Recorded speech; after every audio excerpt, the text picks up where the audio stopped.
Pressure is either going to burst pipes or create diamonds. And there are a couple third-year quarterbacks that are entering make or break seasons. Who will make our list? We'll discuss it next on the Locked On NFL Draft Podcast. You are Locked On NFL Draft, your daily podcast covering the NFL Draft. Part of the Locked On Podcast Network, your team every day.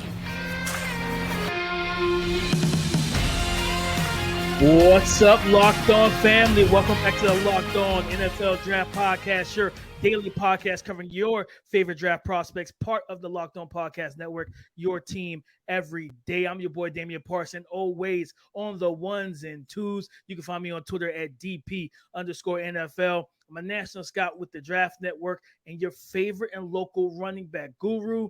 And you guys already know what time it is. The champ is here. As always, my guy, Keith Sanchez, Mr. LSU himself. You can find him on Twitter at The Talent Code. Keith, talk to him, baby.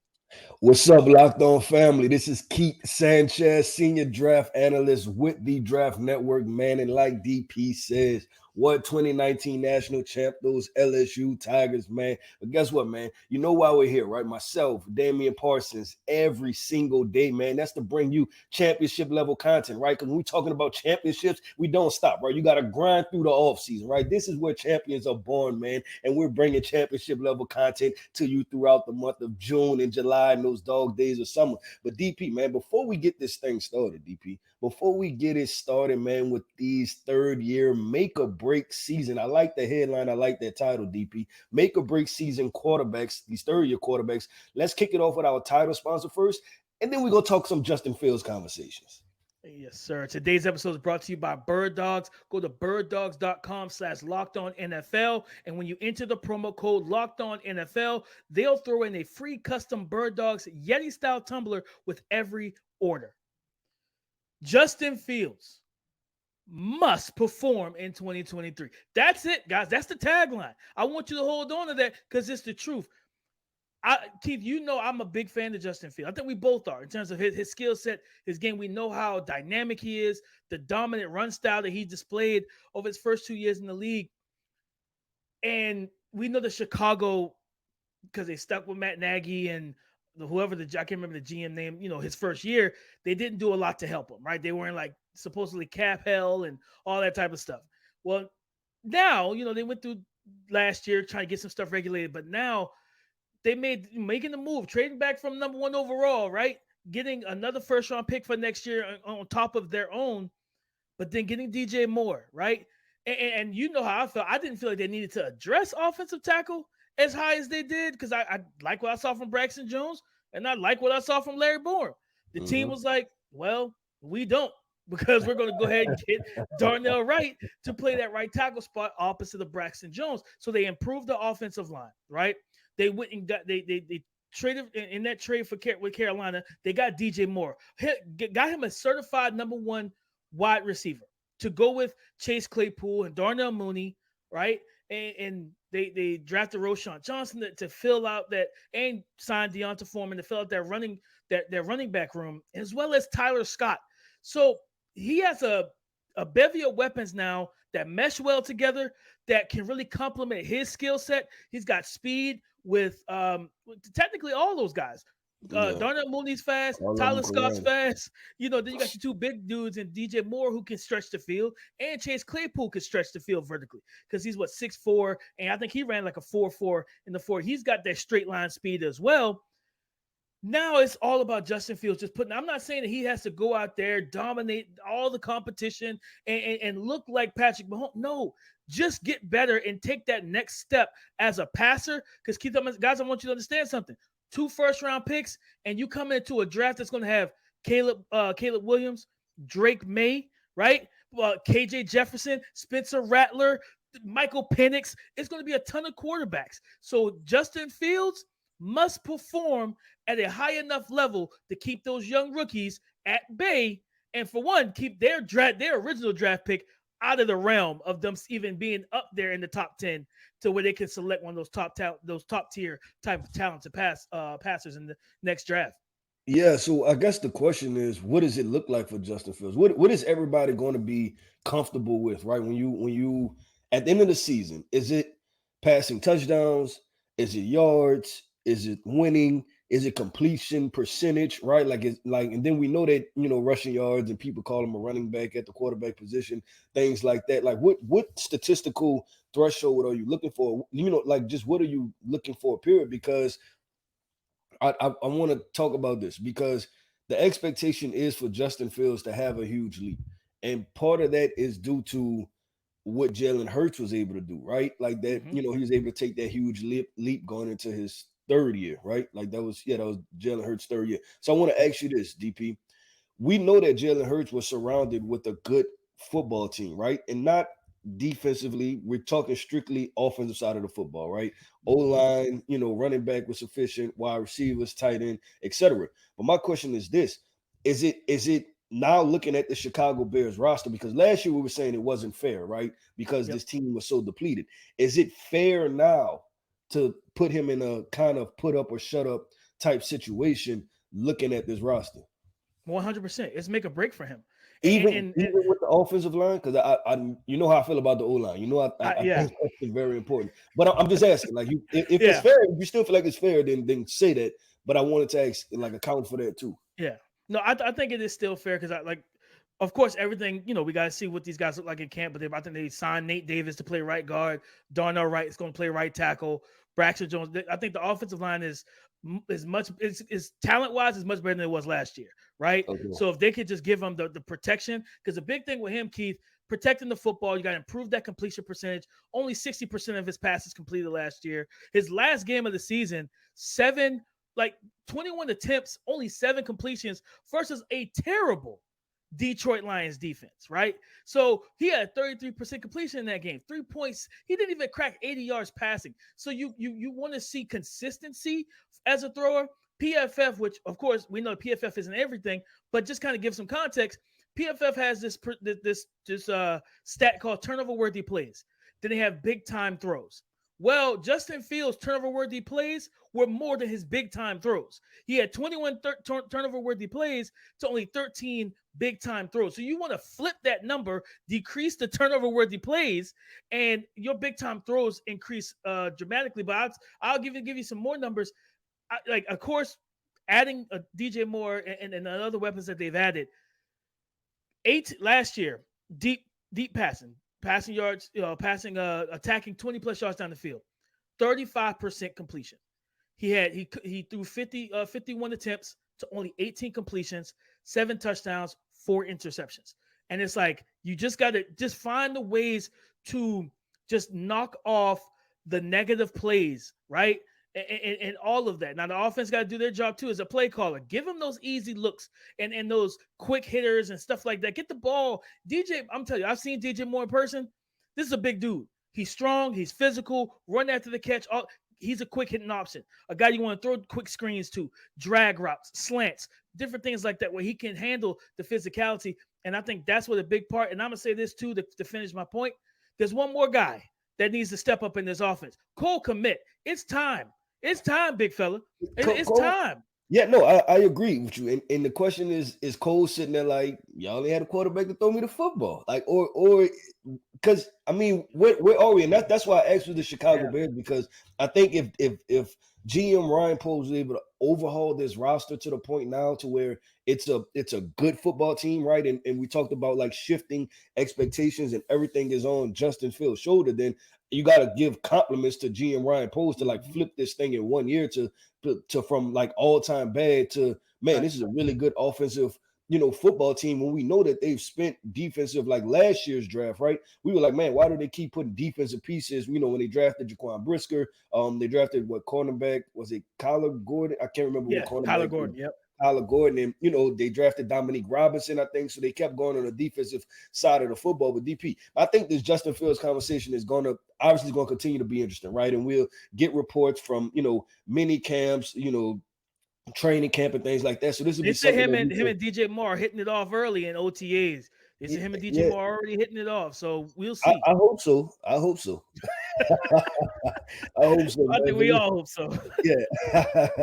But nah, man, look, we got to keep going with these make or break quarterbacks, right? And next up, man, from that 2021 draft class is Mac Jones, right? We're talking about the New England Patriots. And we've had conversations about Mac Jones and his support system and Bill Belichick and the offensive coordinator that's not an offensive coordinator. So coming up next, man, we're going to make a decision if it's a make or break season for Mac Jones. Guys, trying to find shorts and or pants that are flexible, versatile, comfortable, and fit well is not easy. I can speak from personal experience. But let me also introduce you to Birddogs because I love them. They make you look good. They have khaki shorts that are stretchable due to the fabric. They fit slimmer through the thigh and the leg, give you a truly sculpted look that you desire, especially from bros that hit the gym, hit leg day in the gym. But not only that, their shorts fit better than regular shorts. They're not stiff and have that restricting cotton that a lot of the other shorts have. And they use a clout knit fabric that looks just like khakis, but stretches way slimmer to give you that way slimmer fit. And you don't have to sacrifice movement at all, guys. And they use an anti-sweat and stink wicking fabric that keeps you cool and dry all day long. Let me help you out. Go to birddogs.com/LockedOnNFL and enter our promo code LockedOnNFL for a free Yeti style tumbler with your order. That's birddog.com/LockedOnNFL for a free Yeti style tumbler. You will not want to take off your bird dogs, we promise you. Mac Jones, Keith. It's playoff or bust. That's my thing. It's show up or ship out, baby. It's playoff or bust for him. Because again, just like we talked about with Justin Fields, bro, y'all were picking like top 15 this year. Now Bill Belichick did his normal thing of trading back because there was no quarterbacks within range. And I know, for one thing I know, Bill Belichick wasn't drafting Will Levis. Like, he's not drafting the bad decision maker with the football. Right. Like, nah, Okay, at this stage of his career, he's not doing it. But Mac Jones, that pressure's on right now. Yeah, the pressure's on, but I want to have a conversation, right? Let's talk about it because we've talked about Justin Fields and the grace that he got, right? Because the support system around him wasn't that good. You know what I'm saying? Like with Mac Jones, how do you view that wide receiver core that they have now? Man.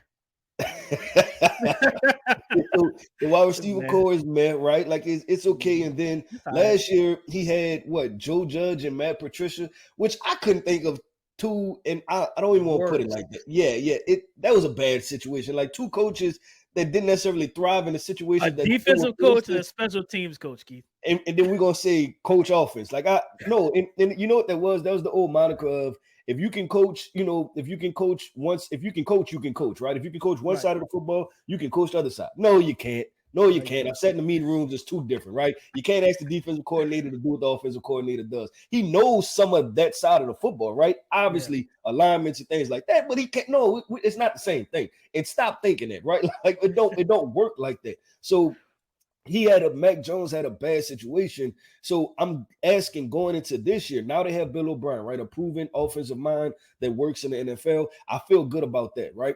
Now let's talk about this offensive skill group, right? We talking about adding Juju Smith-Schuster, Tyquan Thornton. Who else did they have? The tight end Hunter Henry, right? They have running back Mike Gesicki now. Mike Gesicki. They have Ramondre Stevenson. So I guess the threshold of playoff or bust, right? Show up or ship out.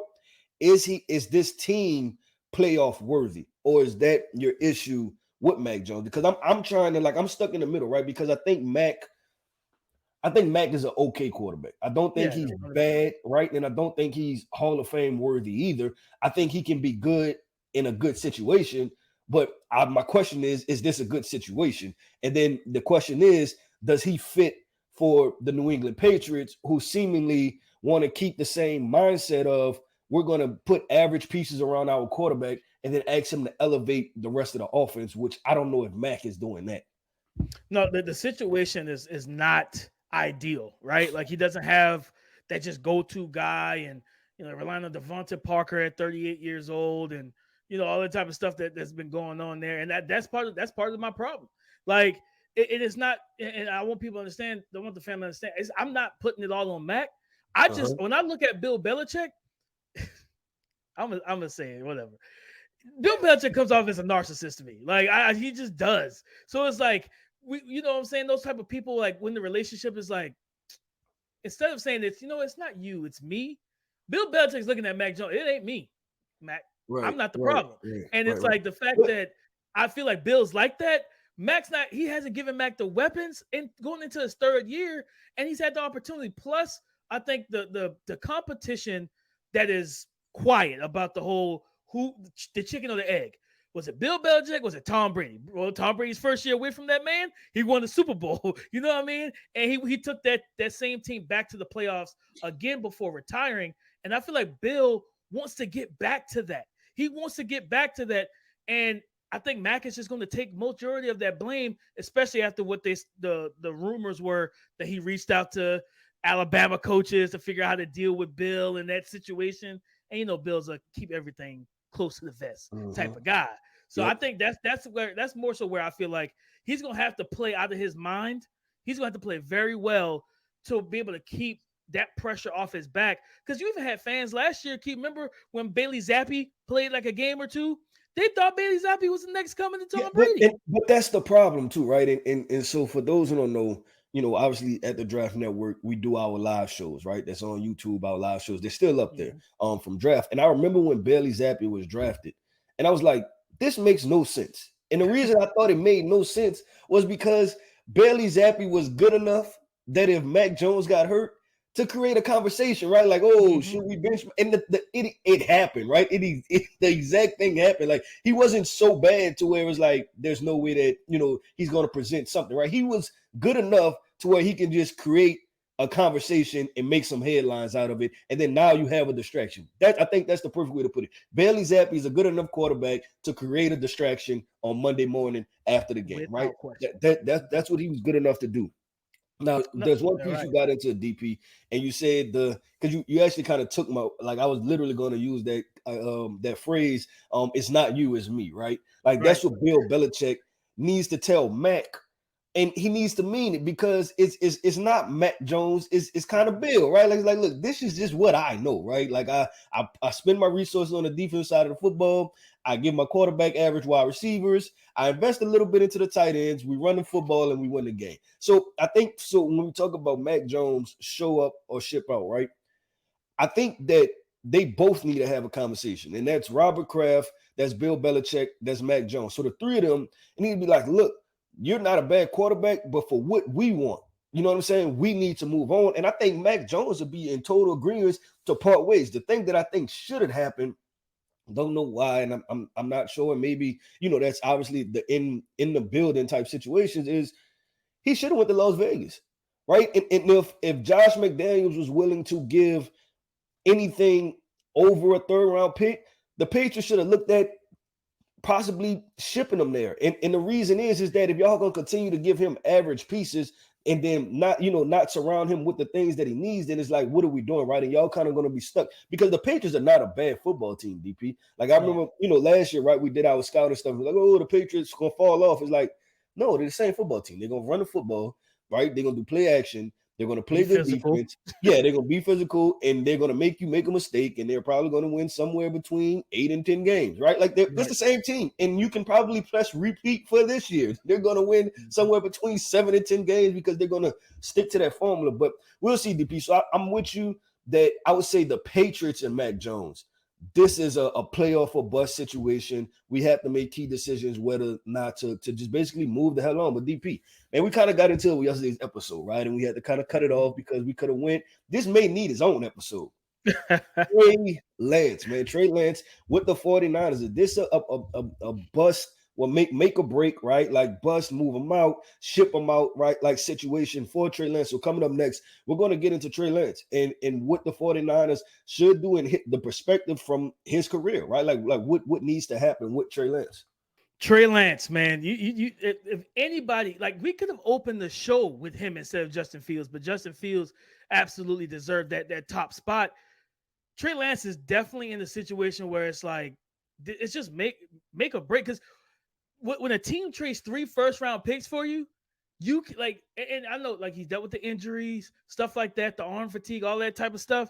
But man, if this doesn't work out, and the reason why for me is make or break, you're healthy now. You've revamped your throwing motion. George Kittle was met with the media, I think, yesterday after the minicamp practice. He said, "Man, I'll be honest with you. He looks much better than he did last year. He looks way better than he did last year, right? He looks more comfortable, more control. And those are things you want to hear, right? Because it's not just he's physically gifted. If you tell me, hey, Trey Lance, Sam Darnold, and Brock Purdy, in terms of just physical talent, oh, there's no chance that either those guys are getting knocked off the pendulum. It's Trey Lance, but it's the mental game for him, and it's all about getting those reps, right? So he's got to come into camp, even when Brock Purdy returns, because they're saying, like Kyle Shanahan said, he's throwing 3 times a week right now. Well, he returns to camp and he's given a more healthier leash to be able to throw the ball and participate in practice. Trey Lance has to go out there with a stoic mindset. Man, I'm not phased. I'm gonna show y'all why y'all need. You're gonna see this deep ball ain't the same. You're gonna see that zip, the tight window pass. Oh, it's no contest. Right? He's got to go out there and show that and hit those easy routes that I'm telling you, Kyle Shanahan loves that stuff. Yeah, just hit the route I designed. All right, cool. That doesn't win Super Bowls, Kyle. Being able to make plays outside the structure do. You know what I mean? So it's like hit that first, so then you can get the leeway with him and get in his good graces to where in the season, if it's not there, you can show him, hey man, if option 1 or 2 ain't there, I can get you 10 to 15 with ease. So he's got to go out there and win this in camp, Keith. Not lose it by injury. You can't lose this while healthy. Yeah. So of the 3 quarterbacks, right? Justin Fields, Mac Jones, Trey Lance, the 3 guys we talked about, I would say Trey probably has the most pressure to do something, right? Like you have to do something because you've done nothing. Like at the end of the day, there's limited amount of games, right? There's limited amount of snaps. You don't know what type. Like I feel like when we talk about Mac Jones, we know what type of quarterback he is, right? Justin Fields, we've seen what he is and know what he can be. Trey Lance, we have no idea. You know, that's just the kind of, it's the curveball, right? Like it's the unknown part, and it's because he hasn't played. Like you said, there's been injuries, there's been other situations. Now, let me tell you the other reason why he has the most pressure on him. Because, and as we talked about yesterday, Kyle Shanahan has won with C.J. Beathard. He's won with Brock Purdy. He's won with name it. Jimmy Garoppolo, right, to the Super Bowl. So Trey Lance, like you should at least be better than those guys, right? Like if they can run this offense at a functioning standpoint, and Brock Purdy, the Mr. Irrelevant, can take this team to the playoffs and the NFC Championship, Trey, you should be able to do the same, right? Like let alone just with your legs, period. You know what I'm saying? Because I've watched Brock Purdy and I've evaluated him, right? The thing was that he understood the game. He just didn't have a strong arm. Trey, you have a strong arm. Kyle Shanahan has proven that he can dial up some plays for you. So I just think that's why the pressure, and it may not all be shifted, right? I'm just saying public perception will be that, hey, Kyle Shanahan has won with everybody else. What's wrong with you? You know what I'm saying? Like that's going to be the conversation around. I'm not saying that it's right, or I'm not saying that it's wrong, right? But that will be the conversation. That's why I feel like Trey has the most pressure on him. So if you talk about make or break season, this is definitely like you cannot roll into year 4 with Trey Lance on your roster and he's now relegated to being your backup. I would even say this, DP, that Mac Jones is going to play this year in New England. Justin Fields is going to play this year in Chicago. If Trey doesn't win this starting job, there's no guarantee that he's going to play like that he's going to be in San Francisco this year, because why not trade him, right? Like if you're one of these teams that needs a quarterback that's just simply taking a flyer on a guy, why not trade for him, right? Like in possibly get a 3rd round pick or something like that for him. Try to figure it out. You still have, I think, 1 more year before you have to decide to extend him or not, so you can get 2 years of a cheap quarterback and a young guy and see if you can develop him. So it'll be rather interesting because he's the one guy who his clock could potentially not even make it to September on his football team. Keith, and I love that point because I have a team that, technically I have 2, but I know one, he's not going to the first team I thought about because it's in division. That's the Seattle Seahawks. I would love for Pete Carroll to get his hands on the Trey Lance and let him, and because of the fact that we know that they front loaded Geno Smith's contract for a reason, right? So if Geno Smith doesn't play at the level he played at last year, well, they can go ahead and move on to somebody else after year 1 and probably eat a little bit of money in year 2. But the one team that comes to mind that I absolutely would love to see him go to, the Minnesota Vikings. I need it like I need air to breathe, Keith. I need Trey Lance in a Minnesota Vikings purple in that dome. Justin Jefferson. It's not going to be Dalvin Cook no more because they're going to get rid of him.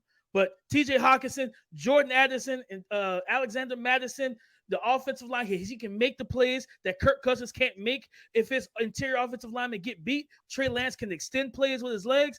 And Kevin O'Connell, I'm stamping it now. We'll after this season, people will recognize him as one of the best offensive minds in NFL football. Like his play calling schemes, like he is fantastic, and he's a great coach, as we saw last year with them winning like 11 games and 11 one-score games. So I agree with you, Keith. He has to perform in camp. If he loses this job, and I'll say this, if it's a fair shake, Keith. If it's a fair shake, right? If it's not some political, like, no, but it won't be. But let me tell you the problem. Last year, if Brock Purdy and Trey Lance was close, it was going to be Trey Lance, right? Because of the politics, right? But on the other side of it, because this was the number 3 overall pick, and that's Mr. Irrelevant. Now Brock Purdy has all these names, and he has the hype, and he has everything else that it's little bit leaning towards Brock Purdy now. So he has to go. Yeah, he has to go out there, and Trey has to go win the job, right? Like, I don't think it's going to be handed to him, but yeah, he should have all of the tools. Kyle Shanahan should be able to put him in position, and some of this is on Kyle Shanahan, put him in position to make plays with his legs, because that's the reason why you wanted him, right? Like, everyone thought when you got this guy that it was like, oh man, this is going to be Colin Kaepernick again, when Colin Kaepernick was able to step in for this San Francisco team. RG3. Years ago, when they were still making NFC championship runs under Harbaugh. So, man, I think that the Trey Lance conversation is definitely going to be fun, man. Like I said, we're going to continue to revisit these conversations, because this is what's going to drive the draft conversation also. That's why we say the draft don't stop. The draft don't stop, right? Because Trey Lance is going to get traded to a team, and then we're going to ask, okay, now what does that team have to do? So, man, the draft don't stop. So we definitely draft Marvin Harrison Jr. Yeah, just the point blank period, right? Just draft Marvin Harrison Jr. I'm with it, man. Fix all your problems. I'm with it, man. But DP, appreciate the conversation, baby. No, man, listen, man. Like I said, at the end of the day, bro, it's going to be a lot of fun heading into training camp and everything. Guys, football it's almost back. It's almost back. We're going to keep you, we're going to hold you down until we get there, but we know we always tell y'all we appreciate y'all. Go subscribe and follow for free on YouTube or wherever you listen to podcasts to get the latest episode as soon as it's available. Thank y'all so much, as always, for making Locked On NFL Draft your first listen today and every day, Monday through Friday. You're not only our family, but you're our every single dayers. And so continue to tap in with us. Join us again tomorrow. Come and holler at us tomorrow. We'll have more topics. We got some stuff to talk about and kind of flesh out and get through some topics that give you some good content. But in terms of Twitter, you can find and follow Keith Sanchez at The Talent Code. I'm Damian Parson, DP_NFL. Come and join the conversation again tomorrow on the Locked On Podcast Network. Your team every day.